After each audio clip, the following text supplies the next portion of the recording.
5 months after a gunman slaughtered 26 people inside the First Baptist Church of Sutherland Springs, the congregation has a plan to rebuild.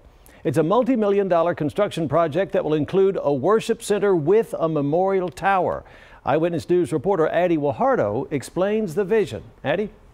Pastor Frank Pomeroy says that 2 buildings are in the works that will help restore hope and security for worshipers. I also asked him about a GoFundMe page that raised more than $1 million for the church, but he says he's not familiar with that account standing, instead focusing on a vision he calls more than just a beautiful building. To build a facility that the community can help heal and come together. This is going to be a gathering place, if you will, where the broken and those who are healing. The first phase will include a new worship center and an educational building. Phase 1 is going to be the largest phase. The buildings will be located along Highway 87 on a new lot purchased next to the original First Baptist Church. The new church will seat up to 250 worshipers. Inside will be a memorial tower that will hold a bell from the original church to commemorate the 26 victims of the mass shooting. The children, a lot of which we do not have with us anymore, our daughter included, their favorite thing on Sunday morning after Sunday school would be to rush to the bell and see who could get there first and ring it to signify it's time for church. A commons hall will connect the worship center and the educational building, which will house 12 rooms.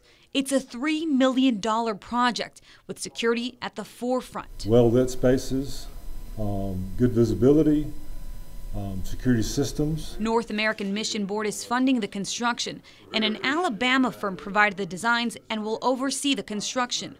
Both organizations say they do not have access to the money raised by Bradford Belden, the owner of a San Antonio roofing company. He raised more than $1 million for the construction of a new church. GoFundMes we really don't have anything to do with. We reached out to Belden, who says they no longer have knowledge of the church plans.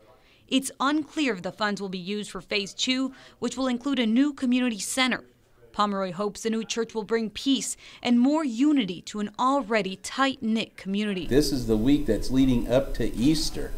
And what better way to celebrate the resurrection of the Lord than the resurrection of a new church? Now, I did reach out to Belden on numerous occasions, and I spoke with the Alabama firm for the first time today after several attempts earlier this month, and no one can clarify where the money is and how it will be used. Now, the GoFundMe was deactivated this evening. Now, the groundbreaking for this vision is set for May 5th, and the first phase is expected to be ready by spring of 2019. Now, North American Mission is seeking donations for the construction of the church. To see the plans and find out how you can donate, make sure to head over to KENS5.com a little bit later tonight. Reporting live in the studio, Addie Guajardo, KENS 5 Eyewitness News.